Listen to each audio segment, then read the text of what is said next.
बिस्मिल्लाहिर्रहमानिर्रहीम। तो आज हम पढ़ेंगे फैक्टर इन्फ्लुएंसिंग एब्जॉर्प्शन फ्रीक्वेंसी। हम सबसे पहले तो ये देखें, ये एक बैंड पीक्स बनी हुई हैं, यानी कि बैंड बने हुए हैं एब्जॉर्प्शन के। कोई मॉलिक्यूल था जिसने अपनी एब्जॉर्प्शन शो की, जिसकी वजह से यहाँ पे पीक्स बन गई। ठीक है, तो इसे हम अगर तो कोई मॉलिक्यूल के ऊपर किसी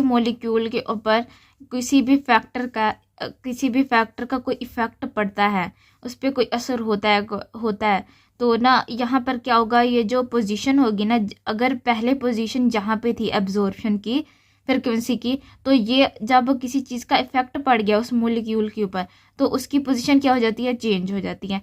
तो हम यही आगे पढ़ेंगे कि एक मॉलिक्यूल के ऊपर ऐसे कौन से फैक्टर्स होते हैं, ऐसी कौन सी चीज़ें इफ़ेक्ट कर जाती हैं उसके ऊपर, जिसकी वजह से उसकी पोजीशन हो जाती है, उसकी फ्रीक्वेंसी में चेंजेस आ जाते हैं। मतलब कि ओवरऑल जहाँ जहाँ भी चेंजेस आती हैं वो हम पढ़ेंगे।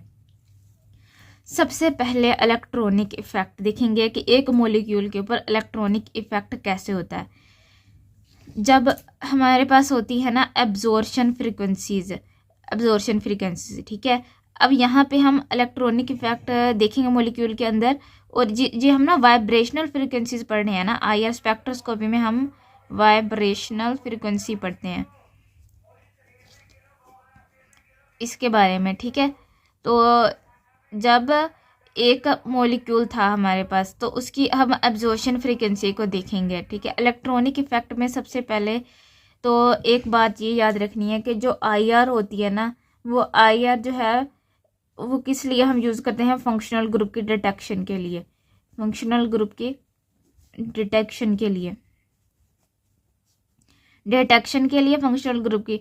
और जो इलेक्ट्रॉनिक इफेक्ट के वजह से जो भी हमारे पास वो होंगी ना, चेंजेस होंगे स्ट्रक्चर में क्या होंगे,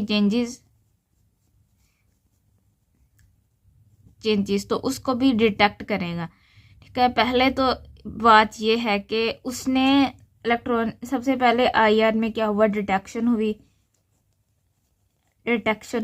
फिर जो फंक्शनल ग्रुप था, अगर वो फंक्शनल ग्रुप था तो उसके अंदर फंक्शनल ग्रुप डिटेक्ट हो गया, हमें पता चल गया कि ये वाला फंक्शनल ग्रुप है। अब वो फॉर एग्जांपल एक हमारे पास फंक्शनल ग्रुप होता है कार्बोनिल। ठीक है, अब ये IR स्पेक्ट्रोस्कोपी क्या करती है, कार्बोनिल फंक्शनल ग्रुप के दरमियान डिस्टिंग्विश करती है between two carbonyl functional group. अब एक मॉलिक्यूल होगा और दूसरा मॉलिक्यूल होगा, उसके दरमियान जो कार्बोनिल ग्रुप होगा, वो दोनों के अपने अपने कार्बोनिल ग्रुप हो गए ना। अब आगे से उसकी जो चेन होगी वो डिफरेंट हो सकती है, इसकी जो कार्बन चेन होगी वो डिफरेंट हो सकती है। इस तरह से इन दोनों के दरमियान में जो डिफरेंस होगा वो हमें IR स्पेक्ट्रोस्कोपी से पता चलेगा। इसकी फ्रीक्वेंसी जो आएगी वो हमें बताएगी कि यहाँ पर कोई डिफरेंट है, कोई कहीं पे कोई इफेक्ट हो रहा होगा, कहीं पे कोई इफेक्ट हो रहा होगा। ठीक है, सबसे पहला इफेक्ट जो है वो रेजोनेंस को होता है। जो एक मॉलिक्यूल के अंदर जब कार्बोनिल ग्रुप प्रेजेंट हो गया, उसका पता चल गया, तो अब रेजोनेंस इफेक्ट को देखते हैं। जो वो कह रहे हैं कि जो कार्बोनिल ग्रुप होता है, resonance hybrid form of carbonyl group, यानी कि carbonyl group resonance hybrid form होगी टू कॉनिकल फॉर्म्स। अब टू इसकी कॉनिकल फॉर्म कौन सी हैं, ये देखो, पहले ये एसिड था, इसके अंदर हुई रेजोनेंस होने की वजह से इसकी शेप हो गई, यहाँ पे पॉजिटिव चार्ज, और यहाँ पे ना एक सिंगल बॉन्ड आएगा, और ऑक्सीजन पे आएगा नेगेटिव चार्ज। ठीक है, ये इसकी टू कॉनिकल फॉर्म्स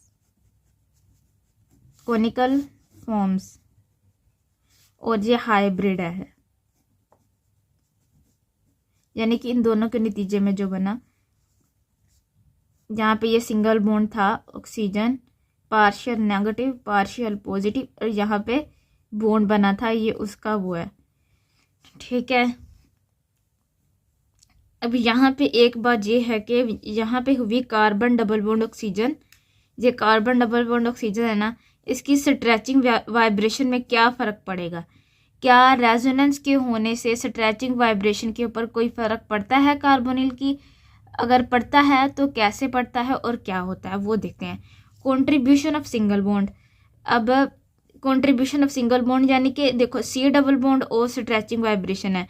अगर तो सिंगल बॉन्ड यहाँ पे सिंगल बॉन्ड हो गया, पहले डबल बॉन्ड था फिर सिंगल बॉन्ड हो गया, ठीक है। यहाँ पे कंट्रीब्यूशन ऑफ सिंगल बॉन्ड क्या हुआ है, इंक्रीज। जहाँ पे contribution of single bond increase होगा वहाँ पे उसकी स्ट्रेचिंग, सिंगल बॉन्ड कैरेक्टर के इंक्रीज होने से यहाँ पे जो स्ट्रेचिंग वाइब्रेशन फ्रिक्वेंसी होगी वो भी क्या हो जाएगी, इंक्रीज। आगे हम एग्जाम्पल में भी देखेंगे कि कहाँ पे स्ट्रेचिंग वाइब्रेशन फ्रिक्वेंसी क्या होती है, इंक्रीज होती है। और force constant of carbonyl oxygen bond, जो फोर्स कांस्टेंट है कार्बोनिल ऑक्सीजन बॉन्ड का सी डबल बॉन्ड ओ का, वो क्या हो जाता है, डिक्रीज, कम हो जाता है। यानी कि डबल बॉन्ड था, इसमें फोर्स कांस्टेंट क्या था, ज़्यादा था। जब ये सिंगल बॉन्ड में कन्वर्ट हुआ तो ज़ाहिरी सी बात है इसका क्या हो जाएगा, कम हो जाएगा फोर्स कांस्टेंट।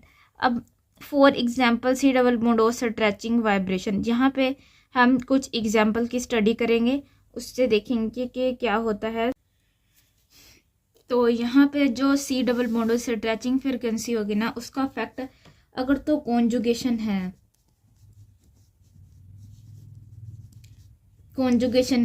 तो क्या हो जाएगा, हमारे पास स्ट्रेचिंग वाइब्रेशन फ्रिक्वेंसी क्या हो जाएगी, इसके ऊपर इफेक्ट हो जाएगा। तो स्ट्रेचिंग वाइब्रेशन फ्रिक्वेंसी कम हो जाएगी, ठीक है। अगर कॉन्जुगेशन है तो वाइब्रेशन फ्रिक्वेंसी कम हो जाएगी। और कुछ फैक्टर्स ऐसे होते हैं, कुछ उसके ऊपर फंक्शनल ग्रुप या सब्स्टिट्यूएंट आगे ऐसे लगे हो जाते हैं जो कि सब्स्टिट्यूएंट फ्रिक्वेंसी को इंक्रीज भी कर देते हैं, ठीक है। अब CH3 C double bond O CH2 CH3, यहाँ पे कॉन्जुगेशन है क्या, नहीं है।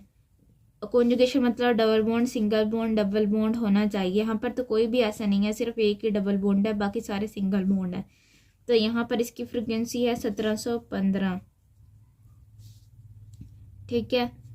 अब कॉन्जुगेशन बनाते हैं और देखते हैं कि क्या होता है। यहाँ पे CH3, ठीक है, यहाँ पे डबल बॉन्ड आ गया, एक डबल बॉन्ड प्रेजेंट है यहाँ पे। ये देखो, ये वाला डबल बॉन्ड यहाँ पे आएगा, ये वाला डबल बॉन्ड यहाँ पे जाएगा। कॉन्जुगेशन वाला सिस्टम यहाँ से स्टार्ट है, तो इसकी हो गई 1690 पे। और अगर ये वाला कार्बोनिल ग्रुप लगा हुआ है एरोमेटिक रिंग के साथ, तो ज़्यादा कॉन्जुगेशन होगी, तो स्ट्रेचिंग वाइब्रेशन फ्रिक्वेंसी और कम हो जाएगी। ये 1690 पे से हट के 1690 पे आ गई है। ये भी 1690 पे ही है क्योंकि इसमें कॉन्जुगेशन है ना, ज़्यादा कम नहीं होगी। अच्छा, carbon double bond carbon stretching frequency, इसका भी वही है। अगर कॉन्जुगेशन होगी तो इसकी वजह से कार्बन डबल बॉन्ड पे भी इफेक्ट पड़ेगा। इसके हम देख लेते हैं कि CH2 डबल बॉन्ड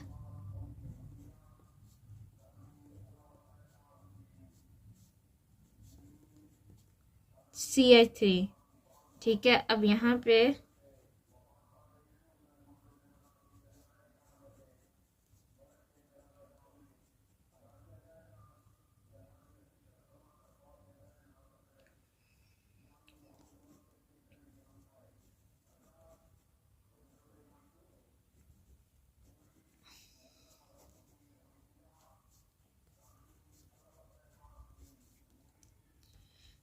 पे कॉन्जुगेशन है, तो कॉन्जुगेशन की वजह से 1610 आई है।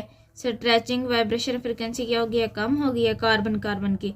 यहाँ पे कॉन्जुगेशन प्रेजेंट नहीं है, इस वजह से 1650 पे आई है। अब ये जो पहले वाला मॉलिक्यूल लिखा हुआ है CH3 C double bond O और CH2 CH3, इसमें ये जो स्ट्रेचिंग वाइब्रेशन फ्रिक्वेंसी है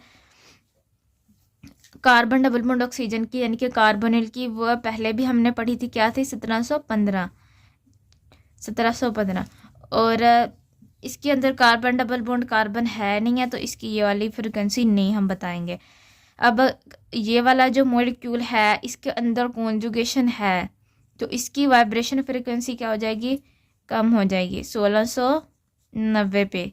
किस चीज़ की ये वाइब्रेशन फ्रिक्वेंसी है, कार्बन डबल बॉन्ड ओ की। और कार्बन डबल बॉन्ड कार्बन यहाँ पे प्रेजेंट है तो इसकी स्ट्रेचिंग फ्रिक्वेंसी क्या होती है 1610। और यहाँ पे कॉन्जुगेशन नहीं है, यहाँ पे कॉन्जुगेशन वैसे इसका 1650 पे होती है। वो कार्बन डबल बॉन्ड वाला ऑक्सीजन नहीं है तो इसके अंदर वो कार्बोनिल की स्ट्रेचिंग फ्रिक्वेंसी नहीं होगी। यहाँ पे किसकी है, सिर्फ कार्बन डबल बॉन्ड कार्बन की, तो ये 1650 पे है। देखो इसकी ज़्यादा है ना क्योंकि कॉन्जुगेशन नहीं है, इसकी कम है क्योंकि यहाँ पे कॉन्जुगेशन है। इंटेंसिफिकेशन जो होती है वो होगी सी डबल बॉन्ड ओ की एब्जॉर्शन में। ब्रॉड बेंडिंग जो होती है कार्बन डबल बॉन्ड कार्बन की एब्जॉर्प्शन में। ठीक है, जो आईआर स्पेक्ट्रोस्कोपी डिटेक्ट किस चीज़ को करती है, कॉन्जुगेशन को, कि इसके अंदर कॉन्जुगेशन प्रेजेंट है या नहीं है। और जो कॉन्जुगेशन की नेचर जो होती है ना, नेचर ऑफ कॉन्जुगेशन, उसको कौन डिटेक्ट करेगा, यूवी विजिबल। ठीक है,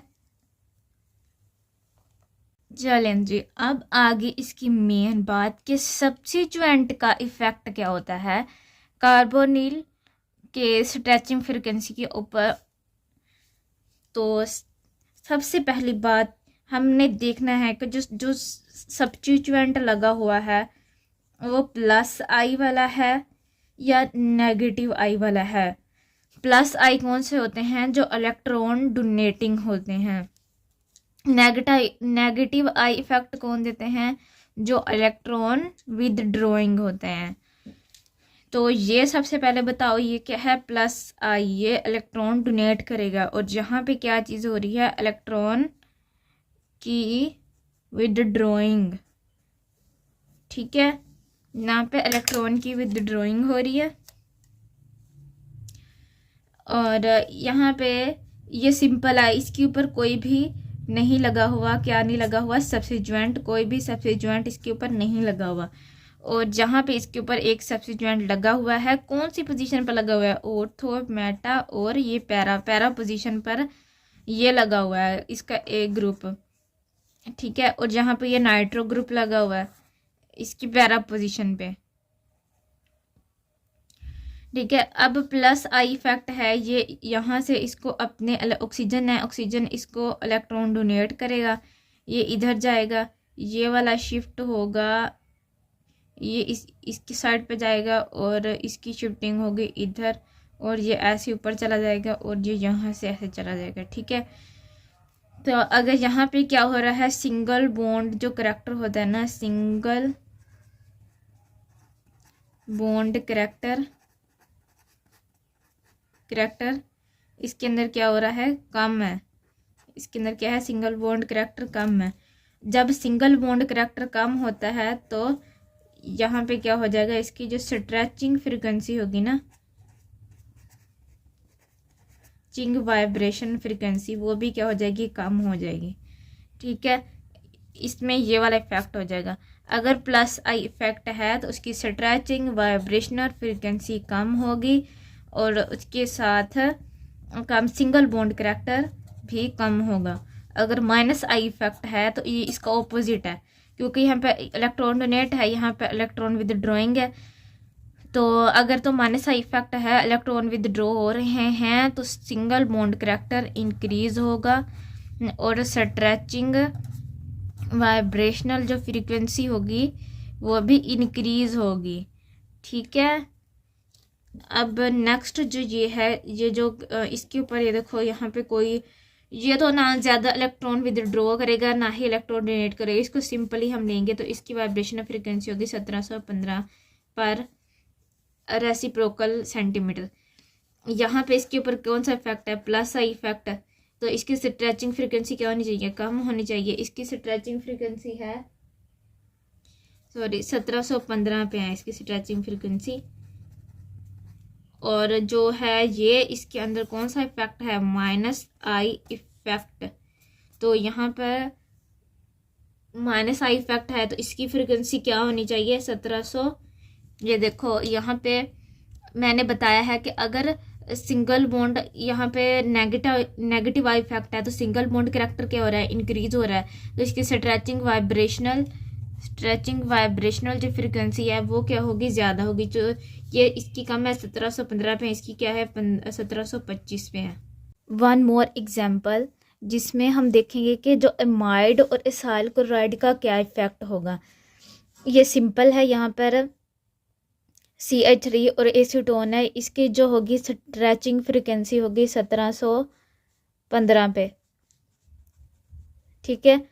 और यहाँ पे है ये एमाइड लगा हुआ है, नाइट्रोजन है यहाँ पे, और यहाँ पे जो माइनस आई इफेक्ट है ना वो प्लस एम इफेक्ट पे डोमिनेट, ये जो प्लस आई इफेक्ट है ना ये माइनस आई इफेक्ट पे डोमिनेट कर जाएगा, यानी कि यहाँ पे प्लस एम इफेक्ट क्या होगा, ज़्यादा होगा as compared to minus I effect, ठीक है।